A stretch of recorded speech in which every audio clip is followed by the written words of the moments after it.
এই জুলাই আন্দোলনের পক্ষে আমি ছিলাম না, বাট আওয়ামী লীগ সরকারের বিদায় হোক সেটি আমি চেয়েছি।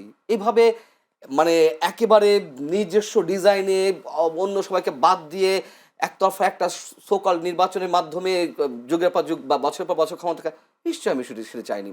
এই ভোটাধিকার প্রতিষ্ঠানের আন্দোলনে আপনি যে ছলে বলে কৌশলে ভিতরে থাকা প্রো আওয়ামী ইস্টাবলিশমেন্ট এবং নতুন করে যুক্ত হওয়া গুপ্ত, দুইটা মিলা যদি আপনি মনে করেন যে হ্যাঁ একটা হাসিনা টাইপের মেকানিজমকে কাজে লাগে ক্ষমতা নেবেন, ওকে, বিএনপির লোকজন তখন পপকর্ন নিয়ে বসে দেখবে খেলা, আপনারা দেখেন, অসুবিধা নেই। তো জনাব মঞ্জু আলম পান্না, যে প্রশ্নটা আমি করছি, আজকে নিজে শুনেছেন র্যাবের নতুন পোশাক নির্ধারণ করা হয়েছে এবং সেখানে পোশাক চেঞ্জ করা হয়েছে, কাপড় চেঞ্জ। তারপর আমার প্রশ্ন হলো এই যে পোশাক পরিবর্তনের মধ্য দিয়ে আসলে র্যাবের নামটিকে, যে র্যাবের নামটা যে খারাপ ছিল, যে ভাবমূর্তি ক্ষুণ্ণ হয়েছিল, এই পোশাক পরিবর্তনের মধ্য দিয়ে র্যাব কি এবার সেই ভাবমূর্তি ফিরে পাবে, যে আগের যে র্যাব বা র্যাবকে এই পর্যায়ে নিয়ে গেছে কারা?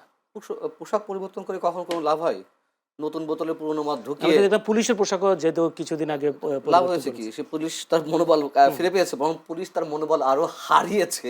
আমার মনে হয় যে পুলিশের যে মনোবল বাড়ানোর জন্য তো পুলিশের যে নতুন পোশাকটা করা হয়েছে, মানুষ যেমন হাসে, পুলিশ বোধহয় পোশাকটা গায়ে দিয়ে নিজেও মনে মনে হাসে অথবা কষ্ট পায়, এ করছে কি হচ্ছে।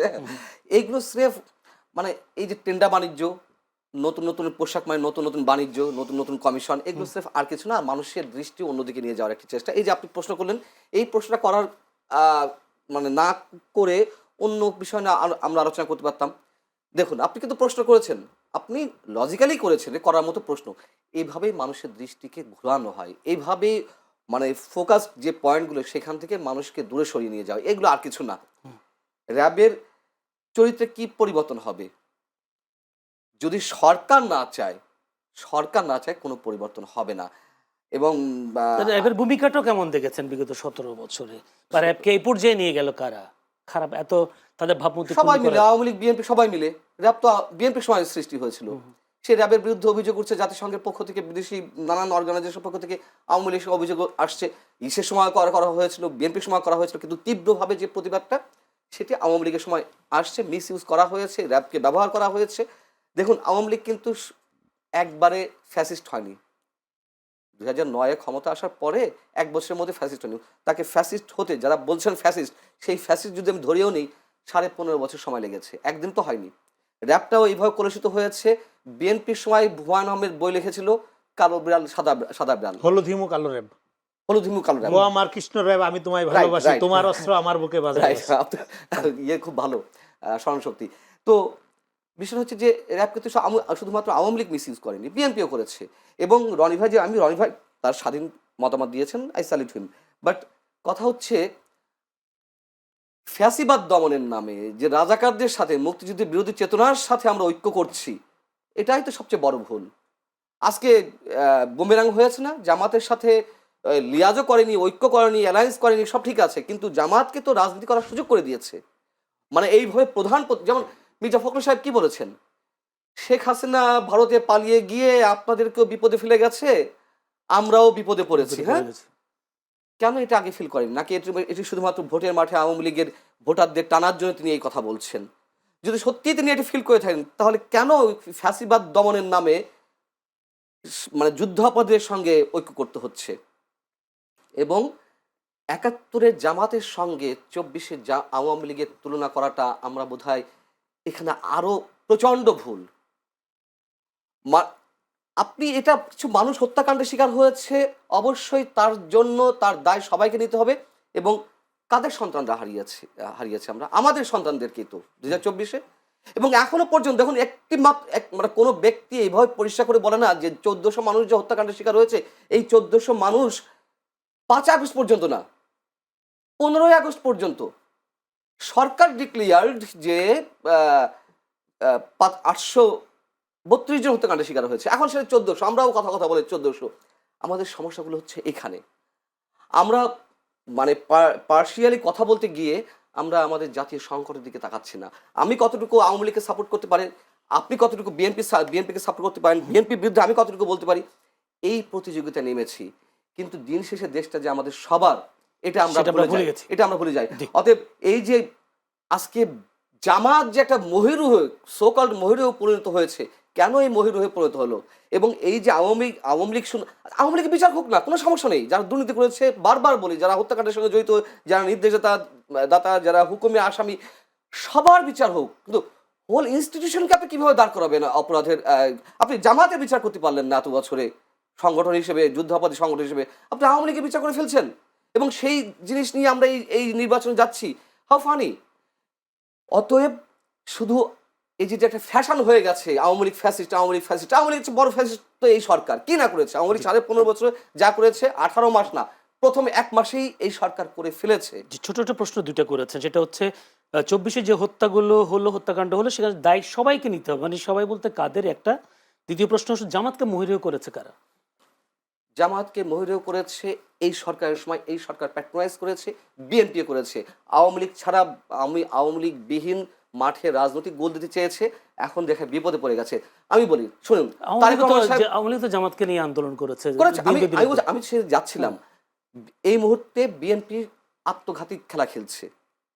এবং আমি বোধহয় আপনার সাথে না কোথায় বলেছি, তারেক রহমান দেশে আসার আগে তিনি যারা টকশো করেন বিএনপির, তাদের কিন্তু আলাদা একটি বৈঠক করেছিলেন, অনলাইন বৈঠক। সেখানে তার প্রশ্ন ছিল যে বিএনপি যদি ক্ষমতায় আসে, বিরোধী দলে কাকে চান? 60% বলেছে আওয়ামী লীগ, আর 40% বলেছে জামাত। তার মানে এটি দুটি জায়গায় ইন্ডিকেট করে। একটা হচ্ছে বিএনপির মধ্যে এখনো পর্যন্ত জামাতপন্থী কত নেতা আছে, আবার আরেকটা জিনিস ইন্ডিকেট করে যে না, জামাতের মানে আওয়ামী লীগের চেয়ে জামাত ভয়ঙ্কর। তখন জামাত গিলে খাবে বিএনপিকে, এই যে এখনই গিলে খাচ্ছে। দেখেন না ইলেকশনে কি হয়, কি মেকানিজমটা মানে কাজে লাগায়, কি ধরনের ইঞ্জিনিয়ারিং ঘটে, আপনি দেখেন না। আমার সব কথা মিথ্যে প্রমাণিত হোক, আমি আবারও বলি, আমার সব কথা মিথ্যে প্রমাণিত হোক, যে আশঙ্কাগুলো আমি করছি, তখন এই মুহূর্তে বিএনপির অবশ্যই দরকার ছিল রাষ্ট্রীয় ক্ষমতা আসার। তখন এই মুহূর্তে বিএনপি ছাড়া আর কোনো উদার মানে আশা দেখেন না কম্পারেটিভলি সবাই তো দেখে।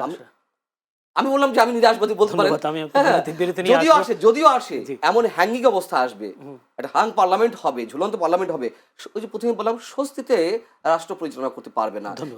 জামায়াত ইসলামীর আমি ডাক্তার শফিকুর রহমান বলেছেন, বাংলাদেশে 71 সালে স্বাধীনতার ঘোষণা চট্টগ্রাম থেকে হয়েছিল। আপনাদেরই এক গর্বিত সন্তান সবার আগে চিৎকার দিয়ে বলেছিলেন উই রিভোল্ট। তিনি হচ্ছেন এলডিপির সম্মানিত সভাপতি ডক্টর কর্নেল অলি আহমদ বীর বিক্রম। আমরা তো জানি আসলে স্বাধীনতার ঘোষক হলেন শহীদ প্রেসিডেন্ট জিয়াউর রহমান। শফিকুর রহমান কি বলতে চেয়েছেন কর্নেল অলি স্বাধীনতার ঘোষক? এটা নিয়ে কেন আলাপ করব? হাসিনার বানানো 71 ইতিহাসই আমরা খাইনি। হ্যাঁ, কারণ জামাতের আমিরের 71 ইতিহাস বর্ণনা আমাদেরকে এটা নিয়ে আলাপ করতে হবে? নো, কেন আলাপ করবো না, এটা নিয়ে ব্যাখ্যা করি। জি, এগুলো বিজেপি এটা করতেছে পাশের দেশে। তার পুরা হিস্টোগ্রাফি হিন্দুত্ববাদী ইডিওলজির আকারে সে ইয়ে করতেছে। হাসিনা ওইভাবে করছিল, জনযুদ্ধকে এক ব্যক্তির এক দলের বানাইতে চাইছিল, তাই না? এটা আমাদের ন্যাশনাল 71, এটা আমাদের জাতীয় সার্বভৌমত্ব অর্জন, একটা দেশ অর্জন করছি আমরা আমাদের পৃথিবীর বুকে। আমরা একটা কমিউনিটি আকারে, একটা জাতি রাষ্ট্রের মর্যাদা আকারে দাঁড়াইছে। এর সমতুল্য ঘটনা একটা জাতির জীবনে আর আসে না, হ্যাঁ, মডার্ন স্টেট অ্যাপারেটাসে। তো এটার তাৎপর্যটা আলাদা। তো এখন এটাকে শুধু এক ব্যক্তির করার মধ্য দিয়ে আওয়ামী লীগ যেটা করছিল, ইতিহাসের সাথে ধরো ব্যক্তির বিলগ্নি থাকে, দেশের প্রতি আবেগ যে আপনার কই থেকে আসবে, আপনি যখন আপনার ইতিহাসকে ওন করতে পারবেন।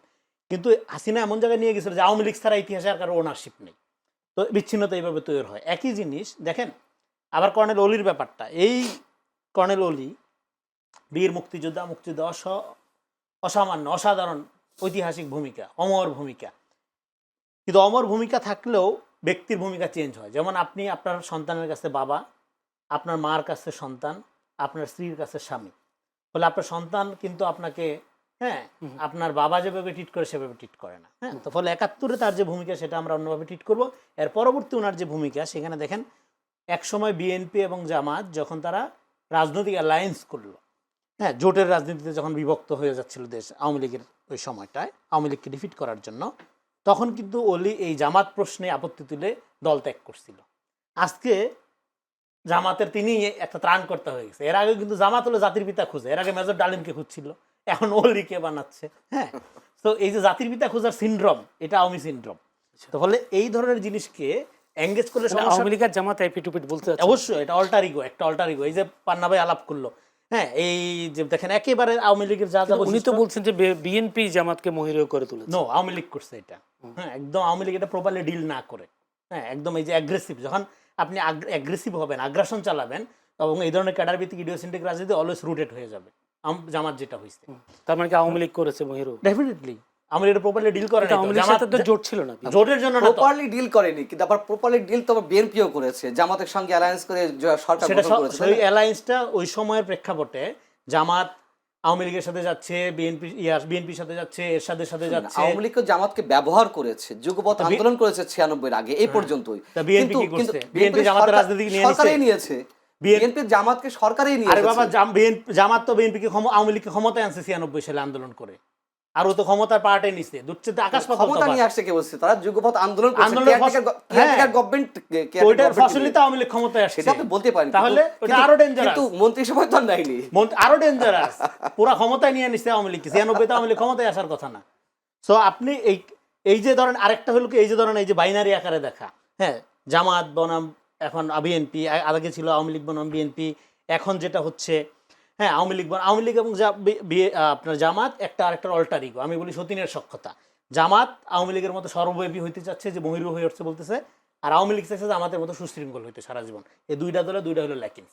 এখন প্রবলেম হলো, আমরা পলিটিক্সটা যদি বুঝতাম বাংলাদেশে, তাহলে বাংলাদেশে আওয়ামী লীগও এরকম আওয়ামী লীগ হয়ে উঠতো না, একটা ফ্যাসিস্ট অর্গানাইজেশন হয়ে উঠতো না, আর জামাতেরও রাজনীতি করার এই জায়গায় জামাত যাইতো না। কেন? আমরা এখানে একটা লিবারাল ডেমোক্রেটিক স্পেস চাই, যেটা নাগরিক ভিত্তিক রাষ্ট্রের সূচনা করবে। আপনি জুলাইয়ের পক্ষে না বিপক্ষে, আপনি 71 চেতনা খান না মাথায় দেন, এই অনুযায়ী আমি আপনাকে দেখবো না। আমি দেখবো আপনি ঠিকমতো স্বাস্থ্য পাচ্ছেন কিনা, চিকিৎসা পাচ্ছেন কিনা, আপনার নিরাপত্তা ঠিক আছে কিনা, এইটা হবে আপনার পরিচয়। কিন্তু সবসময় আমাদের এখানে করা হয় অনুভূতির রাজনীতি করা হয়। এই অনুভূতির রাজনীতি করার মধ্যে দিয়ে বিভক্ত করা হয়, এবং এই অনুভূতির রাজনীতিটা শুরু হয় প্রথমত ইতিহাসের উপর ছুরি চালানোর মধ্য দিয়ে। এই জন্য আমি এই জামাতের আমিরের এই বিষয়ে এঙ্গেজই হবো না। এঙ্গেজ হবো না কেন? আরেকটা কারণ, এটা হলো আপনি যখন মিথ্যার সাথে এঙ্গেজ হবেন। আওয়ামী আমলে কি হইতো, টকশোগুলোতে একদম দেদারসে মিথ্যা কথা বলতো আওয়ামী লীগের লোকজন, আদি দিয়া, হ্যাঁ, বিএনপির লোকজন বা অন্য যারা গণতান্ত্রিক পন্থীর লোকজন, এরা এই মিথ্যার বিরুদ্ধে সর্বশক্তি প্রয়োগ করতো বলার জন্য। বলার মধ্যে দিয়ে কি হইতো, এই মিথ্যাকে ভ্যালিডেশন দেওয়া হইতো। ভ্যালিডেশন দেওয়ার মধ্যে দিয়ে সে করে কি, লজিক যুক্তি দিয়ে আপনি সত্যও বলতে পারবেন, মিথ্যাও বলতে পারবেন। ফলে মিথ্যার সাথে যখন আপনি এঙ্গেজ হবেন, মিথ্যার ভ্যালিডেশন তৈরি হবে। কিন্তু মানুষ কিন্তু এন্ড অফ দ্য ডে, স্বচ্ছতা না থাকলে ট্রাস্ট যেরকম তৈরি হয় না, ট্রান্সপারেন্সি না থাকলে যেরকম ট্রাস্ট তৈরি হয় না। ফলে আপনি যতই ন্যারেটিভ তৈরি করার চেষ্টা করেন না কেন, মানুষ কিন্তু সাদা চোখে বুঝতে পারে। আর ন্যাশনাল মেমোরি এমন একটা জিনিস, দেখেন, জামাত তো in the wrong side of হিস্ট্রিতে রাজনীতি করছে। জামাত হলে সবসময় anti nation, pro establishment politics করে। সে অলওয়েজ ক্ষমতাপন্থী থাকে। এই যে বিভিন্ন দলের জোট নিয়ে আমরা সমালোচনা করি না, এই জোটগুলোর সাথে জামাতের ইডিওলজির কোনো সম্পর্ক নেই। জামাত এরশাদের 86 সাল, 96 সাল, 2001 থেকে 6 সাল, 2008 সালে ক্ষমতা আনার ব্যাপারে জামাতের অগ্রগণ্য ভূমিকা ছিল। ফলে আওয়ামী লীগকে ক্ষমতায় আনার ক্ষেত্রে যত রকম রাজনীতি করা যায়, এটা করার ঐতিহ্য জামাতের আছে, এটা নিয়ে টেনশনের কিছু নেই। হ্যাঁ, তো ফলে উনি যে বললেন, মির্জা ফখরুল ইসলাম আলমগীর বললেন, মির্জা ফখরুল ইসলাম বললেন যে আপনি গিয়ে আমাদেরকে দুঃখে ফেলে দিলেন, এটা উনি অপরাধী এবং সাধারণ সমর্থক দুটাকে আলাদা করছে। কিন্তু যখন বলা হয়, এটা হরে ধরে বলা হয়। হ্যাঁ, হরে ধরে না, এটা আমি দেখছি নিউজটা, হরে ধরে বলা, এটা আমরাও বলছি। বহু আওয়ামী লীগের আমল থেকে আমি বলতেছি রিকনসিলিয়েশন লাগবে। কারণ আপনি সমাজে যখন মিথ্যা ন্যারেটিভ তৈরি করে সমাজকে বিভক্ত করে ফেলেন, মুক্তিযুদ্ধের পক্ষে বিপক্ষে, জুলাইয়ের পক্ষে বিপক্ষে, হ্যাঁ, এবং প্রগতিশীল বনাম প্রতিক্রিয়াশীল, তখন আসলে ন্যাশনাল কালচার ডেভেলপ করা যায় না, তখন আসলে জাতি ডেভেলপ করা যায়। আমরা কি চাই? একটা স্ট্যাবিলিটি চাই এবং আমাদের জাতির বিকাশ চাই, তাই না? সেই জাতির বিকাশের ক্ষেত্রে সেখানে আপনার শাহবাগী যেরকম থাকবে, শাপলাপন্থী থাকবে, হ্যাঁ, আপনার বিভিন্ন সংস্কৃতি, বিভিন্ন চিন্তা মতাদর্শের মানুষ থাকবে, এবং একজন একজনের সাথে ক্রিটিক্যালি এঙ্গেজ হবে। কিন্তু মানুষের মর্যাদা বোধ রক্ষা করতে হবে সবার আগে। কিন্তু আমাদের এখানে কি করে পলিটিক্যাল পার্টি বা সকল বুদ্ধিজীবীরা, শাহবাগী বুদ্ধিজীবীরা, আপনি আপনার পক্ষে না, হ্যাঁ, আপনি আমার পক্ষে না, তার মানে আপনি আমার শত্রু। ফলে এইভাবে যে ডিভিশনটা করা, এই ডিভিশনটা রোধ করতে পারে কে? রোধ করতে পারে একটা ডেমোক্রেটিক পলিটিক্যাল ইনস্টিটিউট। সেইটা মানে আপনার কি বলে যে, এই বিএনপি ছাড়া এই মুহূর্তে এই ধরনের একটা লিবারাল ডেমোক্রেটিক পার্টি, বিএনপির অনেক সমস্যা আছে, অনেক ত্রুটি আছে, একটা ভ্যালু বেস পলিটিক্স। আমরা 5 তারিখের পরে কি বললাম, যে রাষ্ট্র হবে ভ্যালু বেস, ইডিওলজি থাকবে সমাজে। আমার কাছে সময় খুবই আমি কম, শেষ করি, আমি একটা ছোট্ট একটা প্রশ্ন করে দিই। উনি বলছেন যারাই ক্ষমতায় আসুক বেশি দিন টিকতে পারবে না। এটা অনেকেই বলে, ক্ষমতায় কারা আসবে এটা নির্ভর করে টিকতে পারবে কি পারবে না, এটা জনগণের প্রত্যক্ষ ভোটে আসছে না ইলেকশন ইঞ্জিনিয়ারিং এর মধ্য দিয়ে ক্ষমতায় আসছে, এইটা। এবং আওয়ামী লীগের ভোটার, বিএনপির ভোটার, জামাতের ভোটার বলে কোনো ভোটার নেই।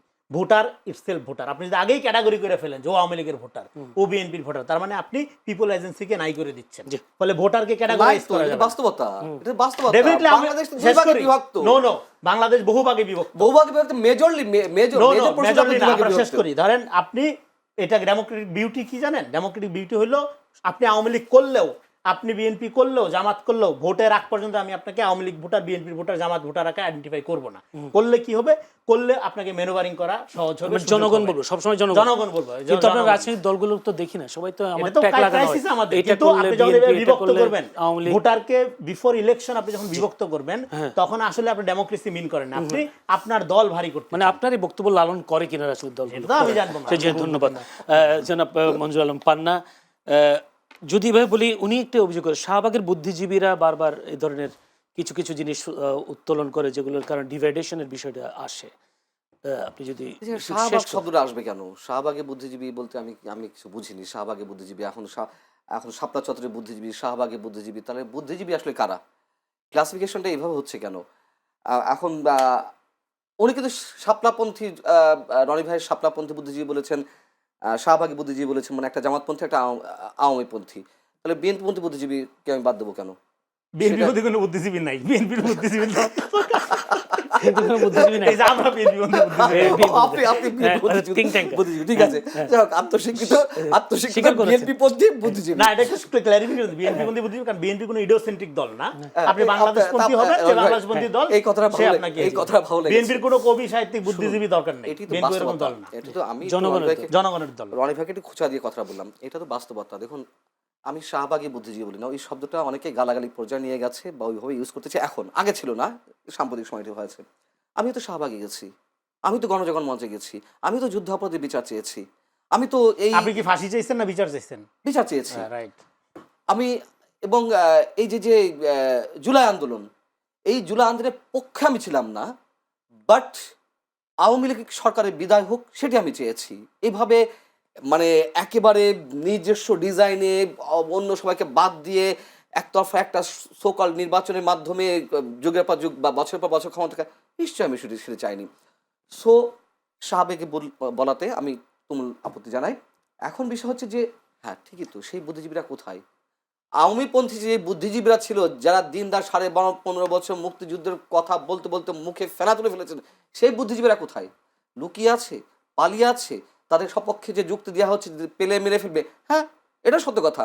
আমাদেরকেও তো পেলে মেরে ফেলে, আমরা তো একেবারে ওই যে আওয়ামী লীগের হালুয়া রুটি খাওয়ার সাংবাদিক তাও তো না, বা আওয়ামীপন্থী সাংবাদিক তাও তো না।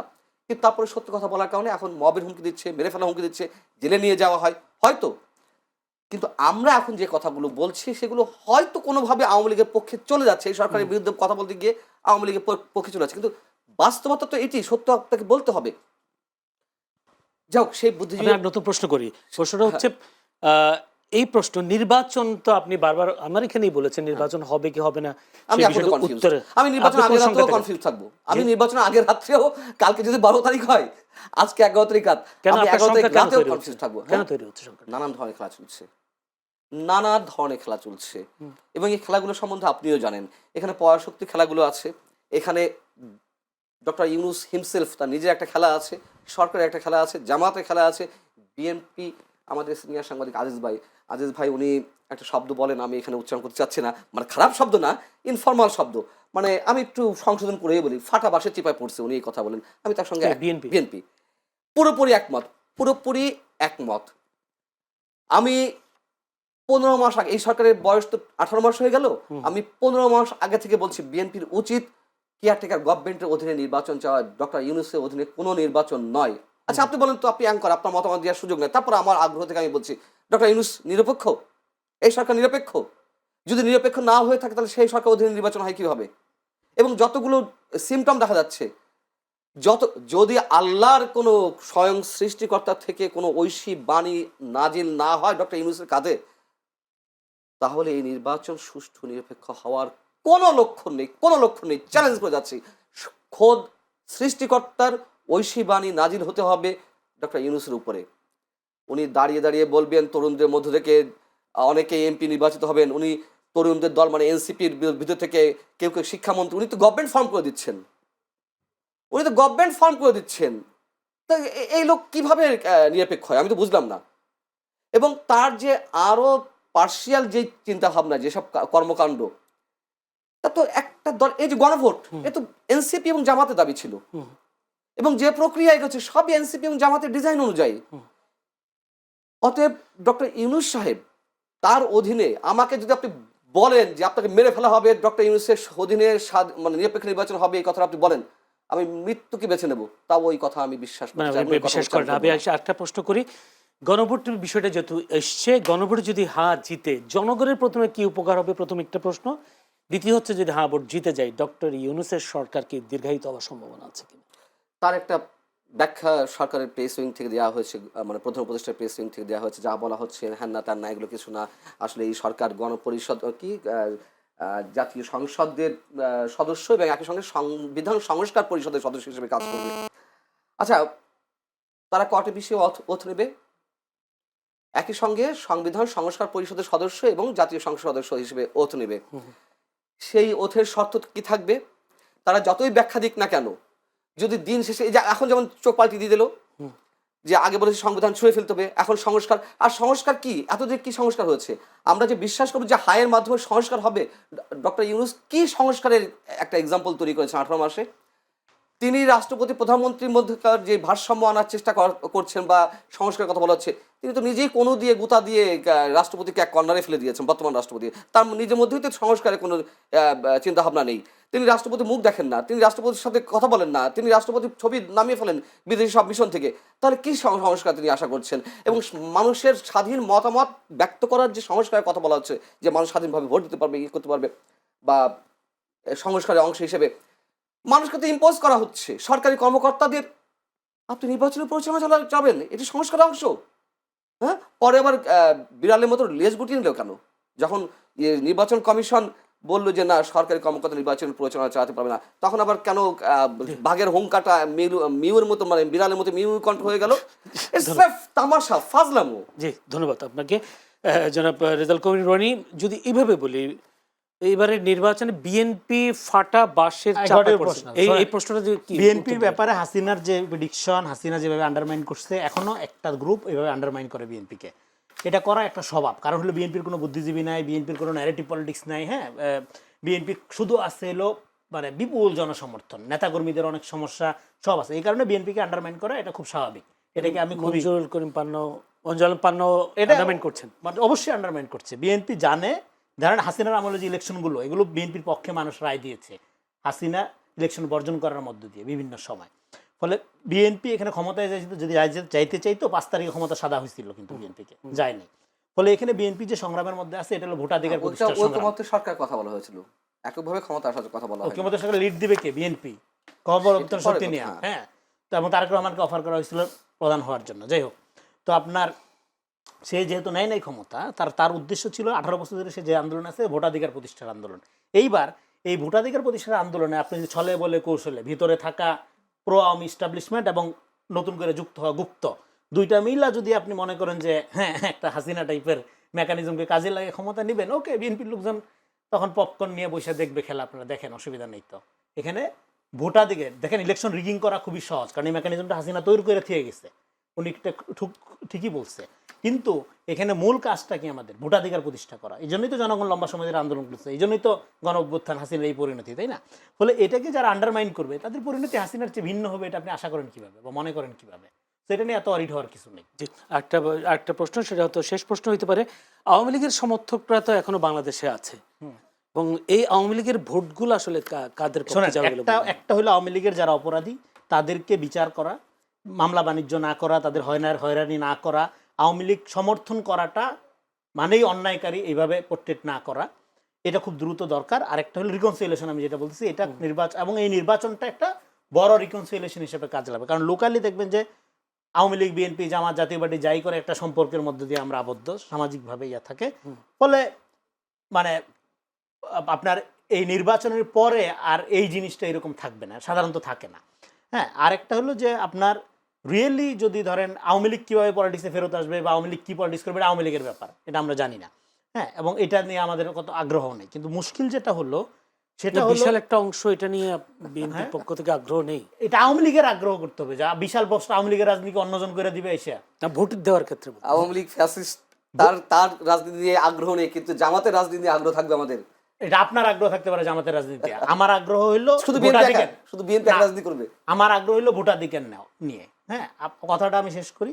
আমার আগ্রহ হলো ভোটাধিকার নিয়ে। আওয়ামী লীগ কি করবে না করবে, আওয়ামী লীগের সমর্থন কি, এটা আওয়ামী লীগের লোকজন ঠিক করবে, আওয়ামী লীগ ডিসাইড করবে। মানে এটা তো আপনি আমি ডিসাইড করতে পারবো একটা না। বুদ্ধিজীবী বিষয় আপনি কি মানে গেস করতে পারেন? আমি তো শুরু থেকে বলতেছি রিকনসিলিয়েশন করা, আওয়ামী লীগকে প্রপারলি ডিল করা, অপরাধীদের একদিকে এবং যারা এটাকে পলিটিক্যাল ইডিওলজি মনে করে তারা আরেকদিকে, কিন্তু ঘরে ধরে করা যাবে না। এটা তো আওয়ামী লীগ ক্ষমতা থাকতে কি আমি বলতেছি, রিকনসিলিয়েশন করেন, সমাজকে হিলিং করেন। আওয়ামী লীগের লোক কি ট্রমাটাইজ না? হাসিনা পালাই গেছে, তাদের এইভাবে রাইখা তারাও তো ট্রমাটাইজ। আবার এদিকে বিপুল লোক নির্যাতিত, বিপুল মানুষ 15 বছর ধরে।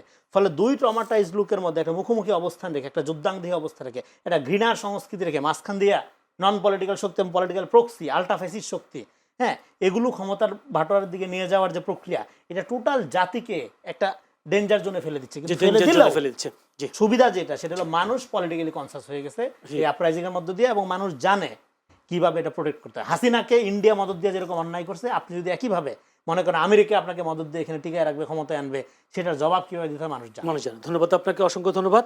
দর্শক, এতক্ষণ আলোচনায় ছিলেন মঞ্জুর আলম পান্না, সিনিয়র সাংবাদিক, ছিলেন রেজাউল করিম রনি, সম্পাদক জবান। দুজনকে অসংখ্য ধন্যবাদ আজকে এই আলোচনায় তাদের মূল্যবান সময় দেওয়ার জন্য। দর্শক, আপনারাও আমাদের আজকে এই অনুষ্ঠান দেখবার জন্য ধৈর্য ধরে আপনাদেরও প্রাণঢালা অভিনন্দন, শুভেচ্ছা জানাচ্ছি। আগামীকাল একই সময়ে চ্যানেলের সংলাপ অনুষ্ঠান দেখার আমন্ত্রণ জানিয়ে আজকের মতো এখানে শেষ করতে চাই। চ্যানেলের সংলাপ অনুষ্ঠান, ভালো থাকবেন সবাই।